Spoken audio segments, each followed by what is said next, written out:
The following events took place across Canada over 48 hours in September 2016. Slow your speed to 75 knots. Okay. We'll have 2 SARTECHs hoist down, treat the patient, and put him in a harness in the zone. Hopefully everything goes as planned. Check flow 90, clear to rescue. Obstacles for the aircraft, the cranes. Roger. Good to go live if you guys are. Roger. Hoist collars on. Cable cutter is enabled. It's going to be by hoist to the back left corner. Back left corner. Roger. SARTECH safety check secured and complete. Clear SARTECH to the door. There. SARTECH's up still. Halfway with holding.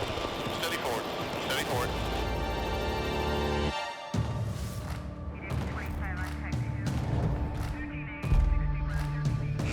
Check 1, 2. Go move! Clear to hoist. In September 2016, 60 camera crews across the nation captured 48 hours with the men and women who keep Canada safe. These are their stories. There's danger every day.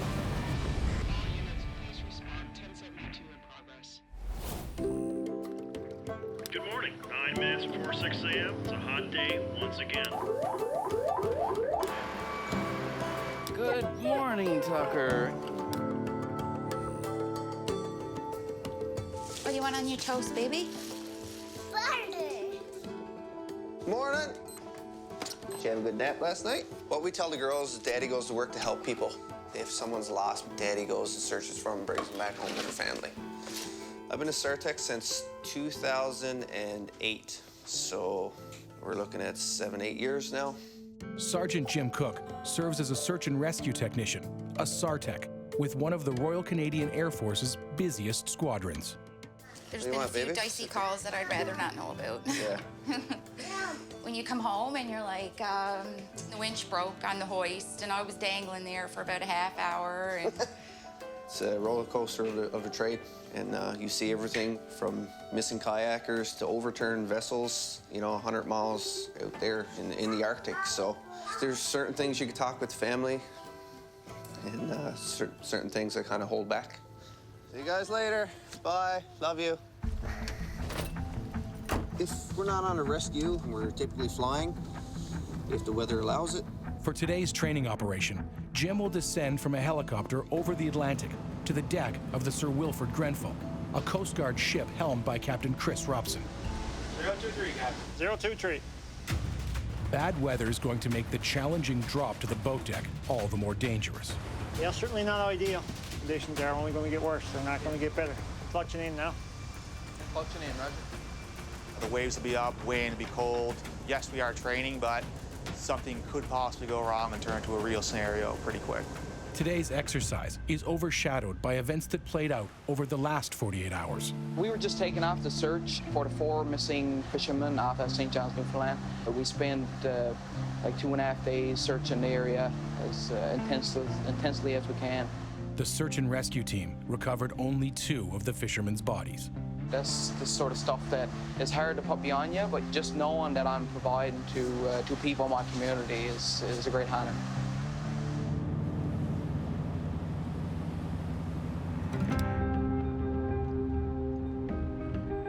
So you want associates, addresses, background, social media? Yeah, and Great. vehicles. I will do that. Awesome. Thanks.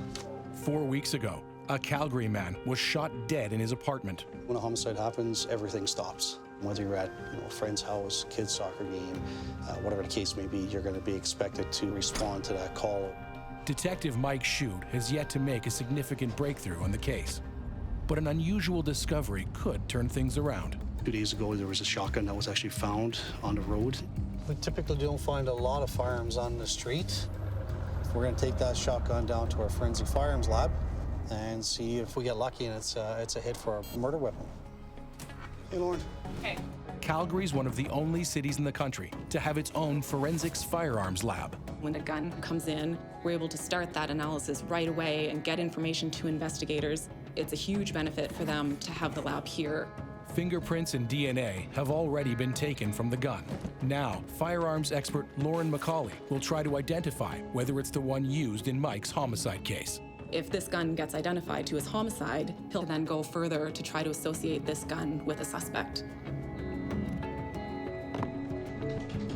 From those initial examinations, it's the same gauge as what I have from the crime scene, so my next step will be to test fire that gun and then look at the microscopic markings to see, is this the gun?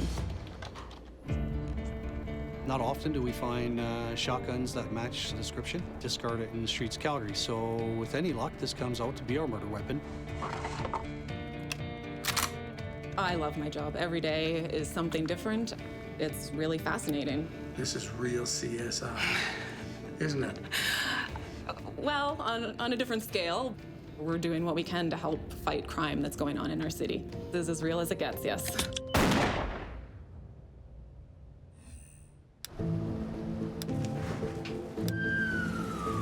Boom, red light.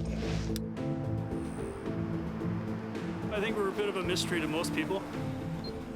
We're surrounded by trees, and most people don't really realize that we're here. The Canadian Explosives Research Lab safety tests everything from fireworks to industrial blasting materials. But increasingly, their expertise is harnessed in the fight against terrorism. We also conduct testing on what are called homemade explosives.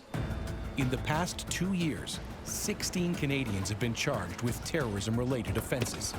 So this is what we call the horseshoe. It's one of our testing facilities. Chemists Kelly Armstrong and Bill Ridley are experimenting with a recipe for a homemade bomb. There is no limit to, say, the terrorist creativity. There's always another way to create a newer, more powerful explosive. Bill and Kelly's research helps law enforcement stay a step ahead of terrorists. If we can identify certain chemicals, set limits on the quantities or the concentrations that would prevent the formation of these explosives, then that would be significant.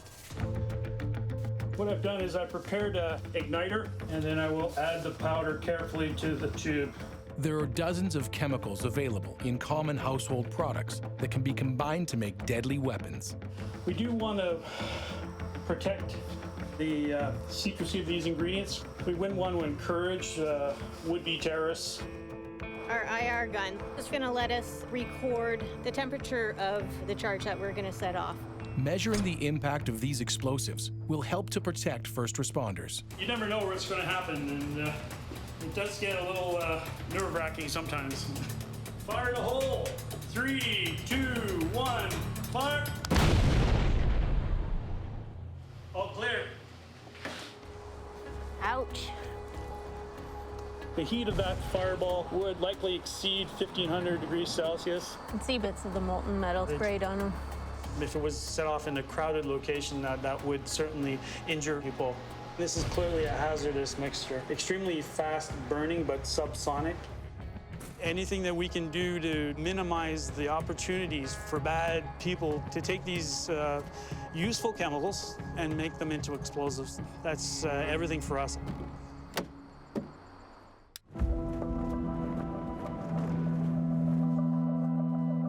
But I love it. You know, it's not a monotonous 9-to-5 job. We're on 24/7, and being in Gander, you never know. It's not a matter of if, it's just a matter of when. 103 Squadron is part of a network of military, Coast Guard, police, and civilian agencies performing search and rescue. We're going to be taking off at a Gander IFR, and we should have about an hour on scene, maybe a little bit more. Each year, 103 Squadron responds to about 100 rescue callouts over a vast area stretching from the Maritimes to the Arctic. I don't think there's anything better for job satisfaction when you get to help out somebody on their worst day. There'll be an overwater transition down to Hamilton Sound in the boat, Sir William Grenfell. For today's boat hoist exercise, Sergeant Jim Cook and Master Corporal Anthony Bullen will be dropped 100 feet from the chopper to the Coast Guard ship below. Weather's the biggest thing today. That does bump up the risk a little bit. Today, the weather is not good. It's about 200-foot ceilings, it's raining, it's bad visibility. Risk assessments, hazards, everybody's current and qualified. All right, let's do it. With weather like this, we try and mitigate the danger as much as we can. Obviously, when you're hoisting somebody out of a 34,000-pound helicopter, there's bound to be a certain level of risk there for sure. Piloting today will be Captain Anna Stromenberg, a rookie who's been with the unit only 2 weeks. I try just, focus on what I'm supposed to be doing up front. If you think about the fact that there's somebody, on the hoist, you'll freeze up and get really tense. Clear two. Two is clear, please. When we're on the hoist cable, we're just just wait on a hook. You know, our lives are in their hands. Rotor's clear. Those SARTECHs have to have great trust of the pilots flying them that we're not going to smash them off the side of a boat. Cabin is secure. Pre-takeoff check is complete.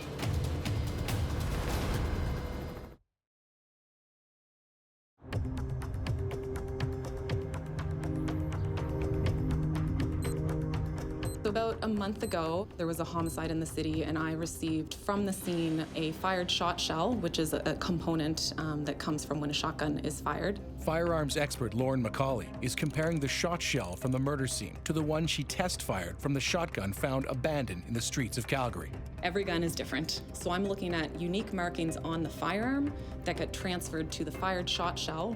If the markings from the test fire match, Detective Mike Shute will be a step closer to finding the killer of a 55-year-old man. I think homicide investigations are very different than other police investigations. A family has lost a loved one.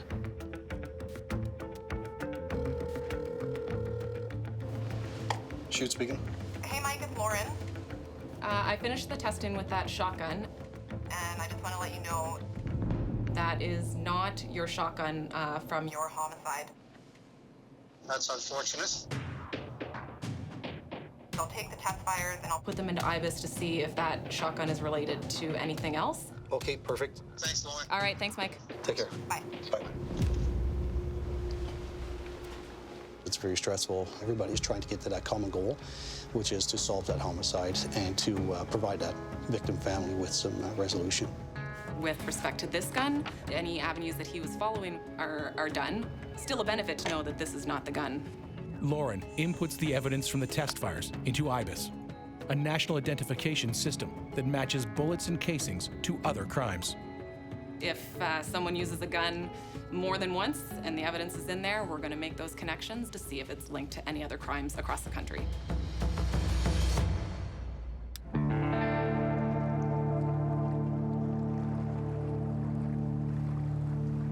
Hey, I will not to home you. It's a small harp seal. Baby one. It slide in the water. Oh, Joe Nowdlack is an officer with Nunavut Corrections. For the next 48 hours, he's taking his work with inmates outside the prison walls. We're the only jail in the whole world, I think, that we give guns to inmates to shoot. I've been doing this for 3 years now, and I love it. The inmates likes it too. Wanna see some seals or bearded seals, whatnot, or beluga? The Inuit Cultural Skills Program aims to keep offenders like Naisina from reoffending by reconnecting them with traditional culture and a sense of pride. Clears my mind, not locked up behind walls or doors. It's a lot better out here. The incarceration rate in Nunavut is over 6 times the Canadian average. By healing individuals, the program hopes to heal northern communities. Like these guys, some of them, they've never gone out hunting before, and they do feel good about it when they first learn how to do it. Got it.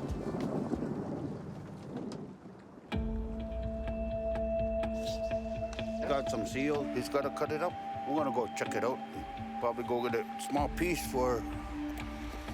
to eat. It may just look like cutting up seal, but it's showing a lot of respect and also personal respect for themselves. It makes you think about how precious life is and respecting each other. Each person will take part of the meat to take home. Yeah, everything is shared. Like if we get nice enough to deliver some of the meat to an elder, it'll be very uplifting for him. This precious time on the land is just one step in the rehabilitation process. They're going back to the Inuit Cultural Skills Program, then they will start their counseling. I really enjoy being out here. It makes me think, I want to do better things in life, to stay out of trouble. Can you tell the RNC that that's a hit and run? Red 5, responding to the impact zone. He's still turning around there, so you can keep going with your orbits for now. It's been less than 48 hours since 103 Squadron helped search for a lost fishing vessel. The next distress call could come at any time. So today, the squadron is performing an exercise to stay in top form. So we're going to do a boat hoist sequence. Hannah's flying. My first time flying with her, so first impressions are everything, eh? No pressure though. Make it a good one. Yeah, hopefully everything goes as planned. Sergeant Jim Cook, known as Cookie, and Master Corporal Anthony Bullen will make a risky descent to a Coast Guard vessel to retrieve a patient. Got some white caps. Yeah. Some wind. Slow your speed to 75 knots, sir. We try and mitigate the danger as much as we can, but at the end of the day, this is something dangerous that we're doing for sure. Steering's going to be into wind. It's about 10 knots out of the southeast. The wind plays a big part in it because the more the boat is moving, the more difficult it's going to be to stay steady in one position. We're just going to go alongside the boat right now, assess the hazards. Check 190, clear rescue. The flight engineer, Corporal Warren Taylor, will guide Captain Anna Stromenberg's positioning over the ship and operate the hoist. Obstacles for the aircraft, maybe the cranes. Any error on the part of the pilot could drive a search and rescue technician into those cranes. All right, man. I'm good to go live if you guys are. Roger. Hoist fire, please. Cable cutter is enabled. We're striving for the helicopter to be as stable over the deck as possible to get the guys down safely. It's going to be my hoist to the back left corner. Okay. There was swell and the boat was moving around. It's challenging to be able to keep a steady helicopter. Clear SARTECH to the door. Clear. SARTECHs on the sill. Halfway out holding. Steady forward. Steady forward. Clear SARTECH to the door. Clear. SARTECHs on the sill. Clear right, move right 40. SARTECH halfway out and hold it.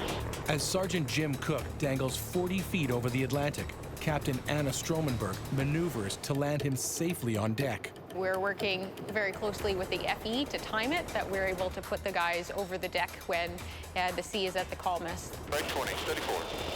Back 5, 9, 8, back and right 5, 4, 3, 2, 1. Steady back and right.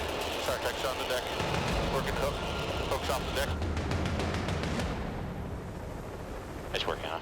Next, Master Corporal Anthony Bullen is going over the sill. SARTECHs off the sill. Clear responsive. SARTECHs 3/4 out and hold. Steady forward. 5. Continue right 5. 4, 3, 2, 1. SARTECHs over the rail. SARTECHs on the deck, working the hook. A crew member from the Sir Wilfrid Grenfell is standing by to play the role of rescue patient. Okay, we'll send him down the sling. Roger. You ready for extraction? Clear right. The patient is hoisted to safety with Anthony on a cable that bears 600 pounds. SARTECHs 3/4 in slow mode. SARTECHs coming inside.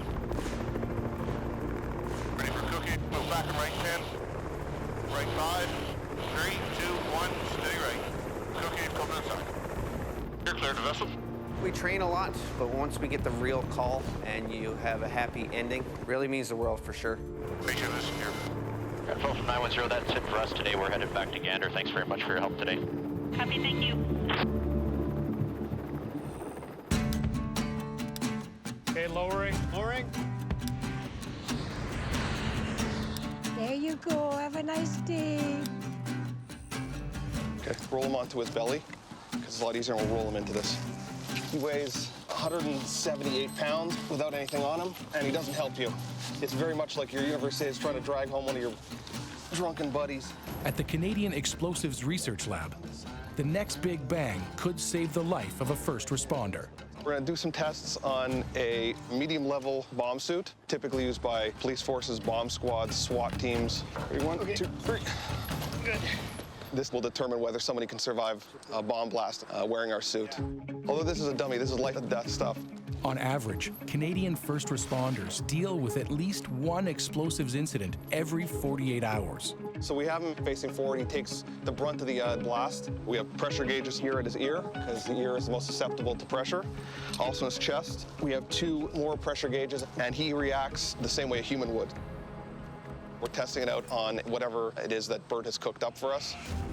We're going to make a small parcel bomb, something that a first responder might encounter if they find a suspicious package. So I'm going to take this plastic explosive, cut about 100 grams. So plastic explosive is relatively malleable. It's very stable. And there you go, your suspicious package.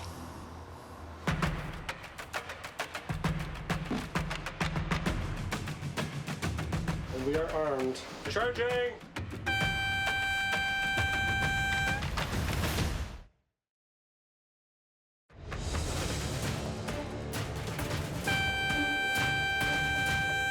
Ready to fire!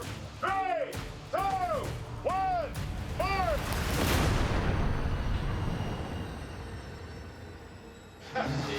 That's a pretty good hit. That's a good hit. It's a good fireball. Explosives researchers are testing to find out if a newly developed bomb suit has what it takes to save a life. We had a good detonation. Yeah, all look good. So the visor's still on. Bomb disposal experts working with Canada's 225 police services and military put themselves in the line of fire on behalf of others. The outside is a little charred, again, as expected, but he held up.